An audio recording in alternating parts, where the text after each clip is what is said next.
Today I'm going to be showing you how to turn an old storage tote like this one into a productive container garden. So now I've turned the tote upside down because I'm going to add drainage holes to the bottom of the tote for the excess water to flow out. And I'm just using a drill bit roughly in diameter of a pencil, and I'm just going to add those every few inches or so. So now I'm going to fill the bottom of the tote with some leaves, twigs, and other yard waste, whatever I can find, to help add to the mass in the bottom of that tote, because I don't want to fill the whole thing with my soil mix, because that's just going to cost more money than it needs to. And any of this yard waste that I add, whether it's leaves, twigs, branches, whatever, it's going to break down as the tote ages anyways, and it's just going to enrich the soil with more nutrients. So now I've collected some different branches from different trees that needed to get pruned anyways, and now I'm just going to add these to the bottom of my bucket. And so really, you want to aim for, I'd say probably roughly a fourth to 1/3 full from the top of the bucket. So once I get all these added in, I would just say I wouldn't go more than a half. That would kind of be pushing it. But as long as you stay below that mark, then you're really not going to have any difference in the production of any of the plants that you put in this tote. And in fact, it should help the production, because as these break down, they'll release different nutrients and they'll help hold in water and help beneficial bacteria and fungi grow inside of your tote. And so yeah, now you can see that I have roughly 1/3 full from the bottom of the tote. And now I'm just going to fill it the rest away with my soil mix. So now I'm going to be making the soil mix that I'm going to use in my tote. So I like to make my own soil mix because I don't have very good success with the ones that you would buy at the store, because they seem to be pretty barky, and after you use them for a few months, they kind of lose their water holding capacity, and so they don't hold water very well, and the plants will just be drying out like every day. So when I make my own, I use coconut coir, perlite, and just a generic compost that you would get from your big box store. And so this is the one that I've been using, which is Jungle Growth Organic Gardening Mix, and this one I've had really good success with. But I would just encourage you to try out different ones and see which ones work better for you. So the way that I make this mix is I do equal parts coconut coir and compost, and then I just mix them up in this bucket here. And then once I've done that, I'll add probably roughly maybe 2 cups of perlite or so. And so once I mix that up, I'll show you how much perlite I add to the coconut coir and the compost. So now I've made my equal parts coconut coir and compost mixture, and now I'm going to add the perlite. So the perlite kind of helps keep aeration in your soil, because if you don't add it, it can get pretty compacted and dense, and it just makes it difficult to grow stuff in there. And so, like I said, I'm going to add probably roughly about 2 cups, I'd say, and then just go from there.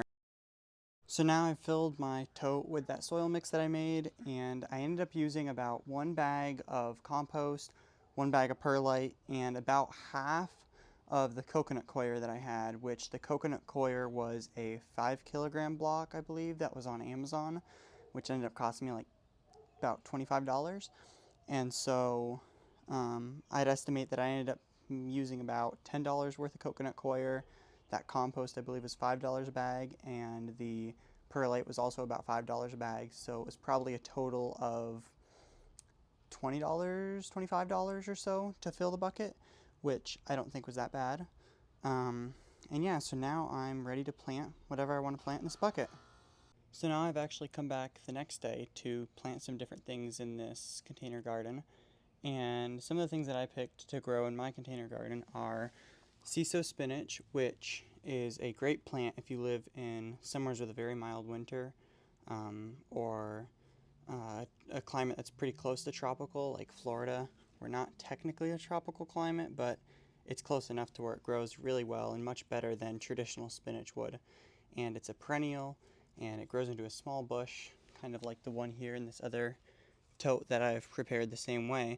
This one's been growing for quite some time now. Like, this one's probably been close to 6 months old or so, and you can see they get pretty big. And I actually cut this one back just about 2 weeks ago to this point here, and it's actually grown back all of that just in those 2 weeks from there to there. And so it grows very fast and it's very productive, and the flavor is pretty great too because it's very mild, and when you cook it, that mild flavor actually just kind of goes away, and so you can put it in like soups or cook it in anything like that, where if you wouldn't want the flavor of like spinach or something, but you want to get some extra nutrition, then it's really good for that. And so I have these are just cuttings from that plant that I just put in some water. And now I'm just going to plant these to grow out in this container. I'm also going to plant some roselle, garlic chives, and these are seeds for a different kind of plant called cranberry hibiscus, which is another tropical plant that you can eat the leaves.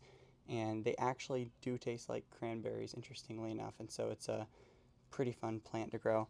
But yeah, so I'm just going to be planting these in this box here, and yeah, and so you can see that I can probably put them in a spacing, like I'll probably put all these cuttings in here.